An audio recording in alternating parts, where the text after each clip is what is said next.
Practicing medicine without insurance is possible. Imagine a private practice where you get to see your best patients every day, providing medical services you truly enjoy, all without the hassle of insurance. My name is Dr. T. Nguyen, and I'm a recovering specialist who was completely burned out from insurance-based medicine.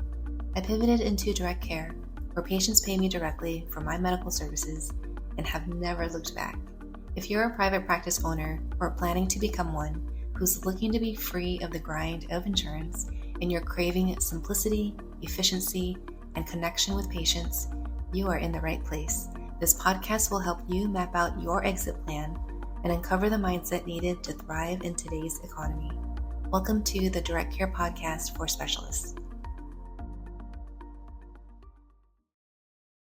What is the most radical thing a doctor can do? It's asking for help. The future of medicine depends on doctors reclaiming their autonomy.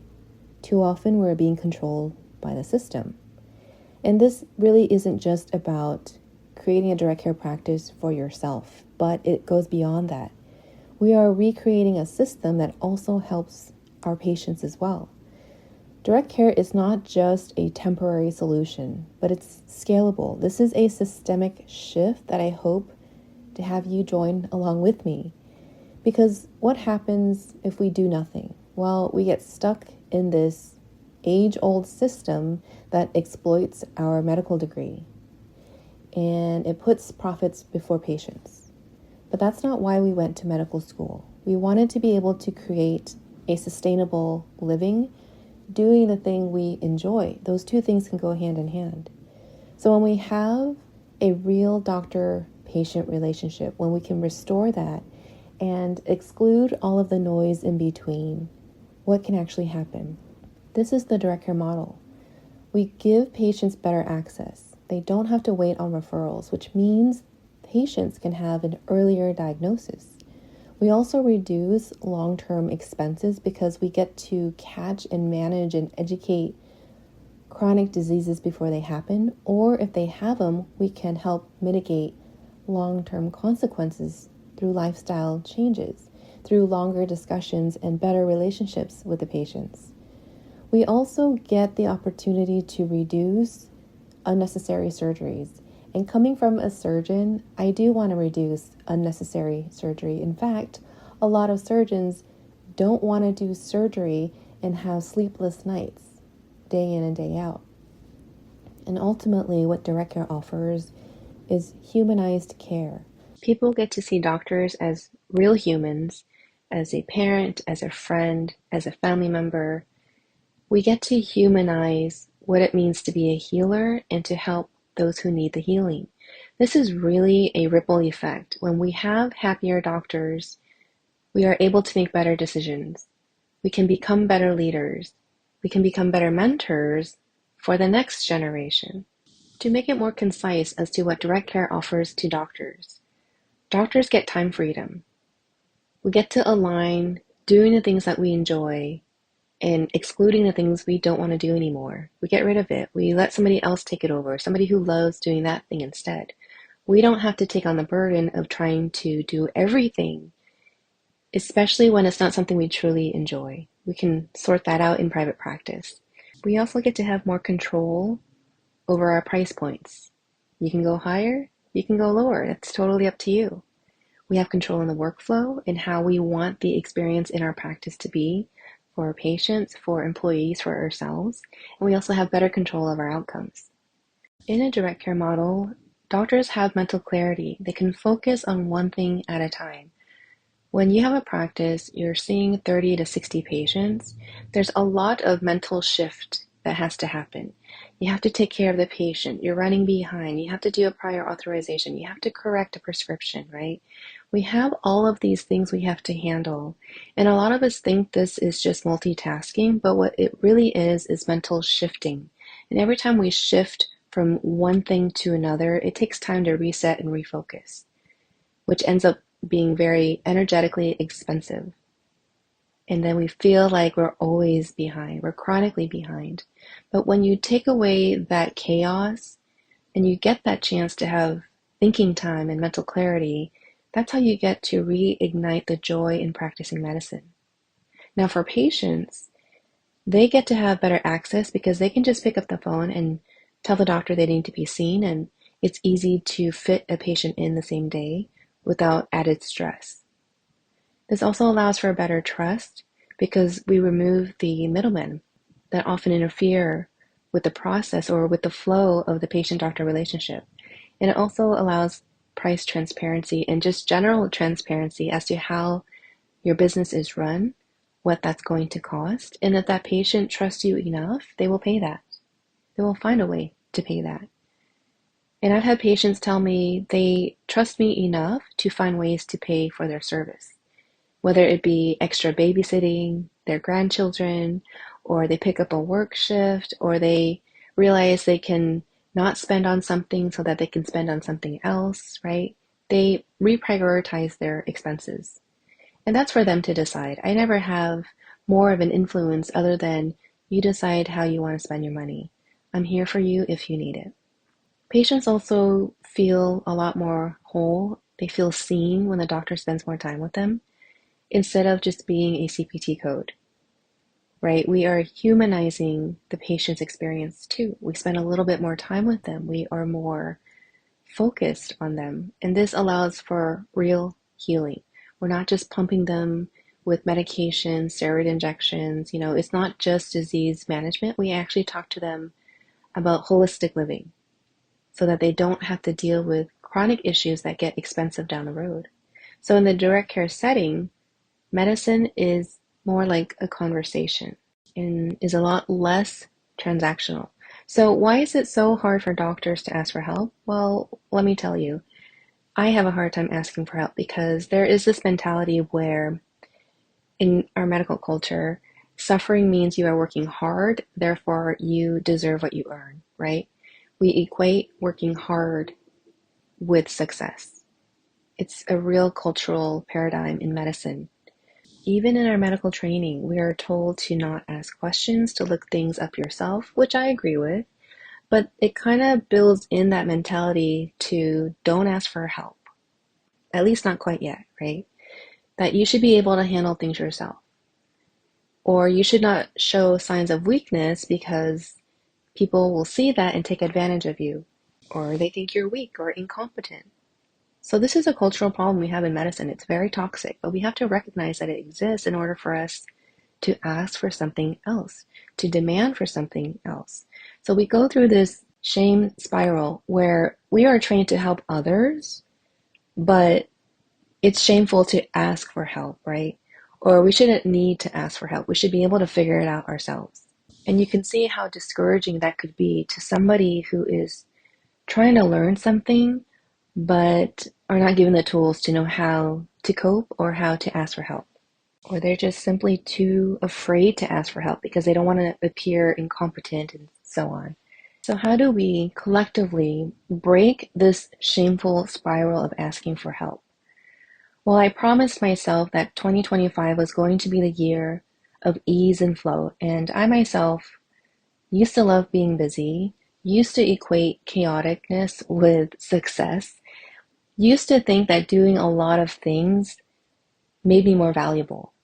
But the thing is that I finally realized when I finally had my multiple accounts of breakdowns, and I broke down by myself because I had a very hard time asking for help because I myself have figured out a lot of things on my own. And it was just kind of this badge of honor that I erroneously wore. Like I proudly displayed that I can handle it myself. But the reality is, when I say ease and flow, it doesn't mean being lazy. It means simplifying. It means leadership. To do things in flow is to do things in alignment with the things that you enjoy, right? It's focusing on that, making it easy for yourself so that you can help more people and have the focus and energy to be around for those who love you. So here are some tangible steps as to what that really means and what that could look like. Take inventory of all the things that you're doing that might be draining you and write it down on a scrap piece of paper if you have to, or type it in a notepad, in a Word document, where you type out the things that you are actively doing that you dislike. And you don't have to make decisions or make a judgment about what you're writing. You can just write it all out. So an example might be writing an email. writing multiple emails, creating a newsletter, finding somebody to do research on a topic that you want to write about. These are things that you can outsource. If you don't love it, just write it down. Figure out where your energy is being drained. Now, in another column, write out the things that energize you. What are the things that you truly enjoy? For me, I really like to think. I can spend endless hours creatively thinking about things I want to create or problems I want to solve, or just mindlessly sitting around thinking about not doing anything, being what we think is unproductive, but it's actually very productive for your brain to be able to let go of the logic and really embrace the creative flow that your mind is likely craving this time in your life. Now, I'm halfway through my life. I don't know where you might be on your timeline, but I really do want to make the most of living. And that doesn't mean I'm going to go out and bungee jump and skydive. I've done skydiving, when I was 21. I was young and a little bit reckless. And, you know, I'm not talking about that. I'm talking about just deciding what you want to do and do more of. To live is not being reckless. It's actually to enjoy and embrace the present time. This is what we call mindfulness. It's really accounting for every minute and every day, not just waiting for the next exciting thing to come through. It's slowing down. So if you need help, you can get the support through a professional coach, a therapist, a counselor, a mentor, even a good friend who is a good listener, or through a community. Some people have church or other social gathering, networking, whatever it is. Get support and ask for help. And it doesn't even have to be like, I need help. It could be like, I'm looking for a solution, or want to grab coffee, want to grab lunch, right? It could be so super casual in how you get that support. And I would say the most important thing to focus on is really deciding what success means to you.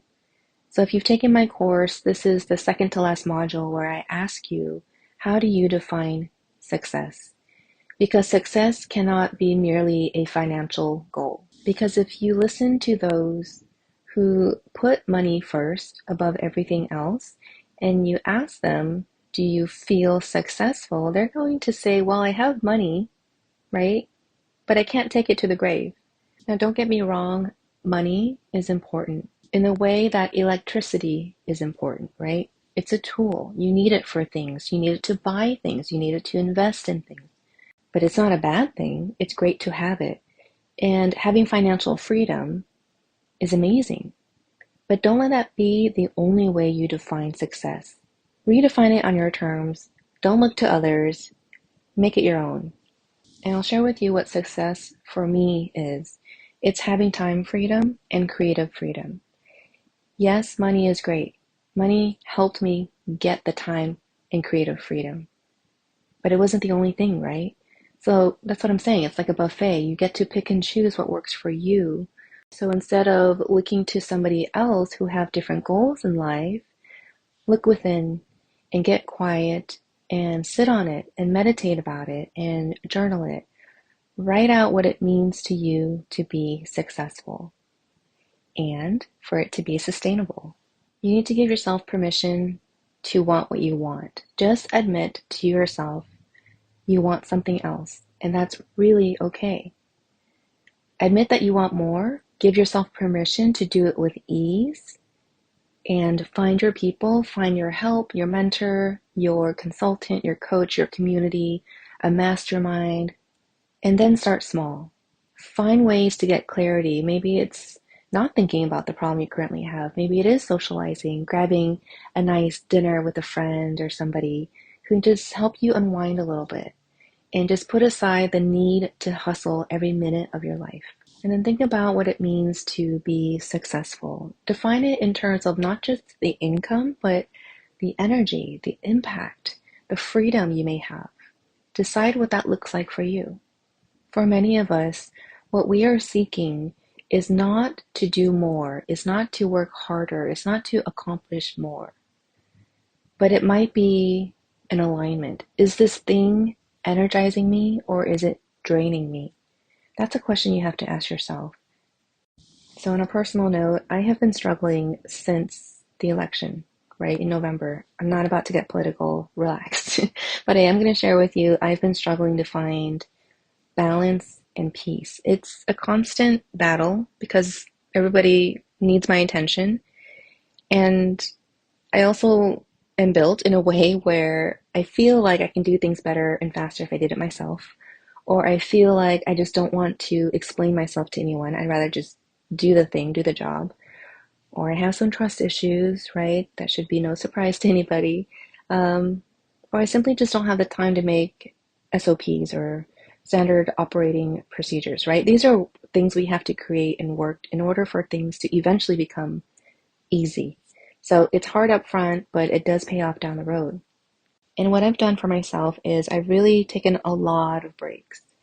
And I'm not talking about like a nice little lunch break. I'm talking about periods of time of not doing anything, just allowing my brain to run free, to be in the garden, to wander in a shopping mall, because those things still exist, to play with stickers, to play with my daughter, things that make me not think, because I'm trying to get into a place of ease and flow, to relax my brain, to move my sympathetic nervous system and to calm it down so that my parasympathetic nervous system can take over and release me from the chronic stress that I've had in the last, I don't know, 30 years or so, 40 years probably, all my life, I don't know, but I still find myself struggling. And that's because I want to accomplish a lot. I want to help a lot of people, but there's not a whole lot of time. I'm halfway through my life, I mentioned earlier. And to me, maybe that's a midlife crisis. I don't know. But I do know I can take action to change the place that I was at to where I want to be by being a lot more intentional about the work that I choose to do or choose not to do. And the first step was admitting that I had an addiction to doing stuff, right? It's a positive feedback loop. I say to myself, I don't feel like I'm achieving enough. So I go do more stuff. I get the little accolade that lasts for a whole few minutes. And then I'm back to chasing something else because I get that dopamine hit on doing things. So my challenge to myself was to do less new things, but refine the things I'm already doing and to do it better and to be patient with myself. So if I can share anything about that, it's really to understand how you self-soothe, because I do it through accomplishments and task completion and just finding new things to entertain myself. Confront that and realize you don't have to keep doing that to yourself. And also confront the other lies you might be telling yourself, like mindfulness feels unproductive. Because if you continue to think that way, you will burn out a whole lot faster, even if you have a direct care practice. I'm so grateful that you're here with me and allowing me to share my story with you. I've got more coming up. I'll catch you next week. Take care. If you enjoyed this episode, please give it a review and share it with a friend so more doctors can learn about direct care. Let's keep the conversation going on LinkedIn so we can help more doctors escape insurance and thrive in private practice. Thanks for listening. I'll talk with you next time. Take care.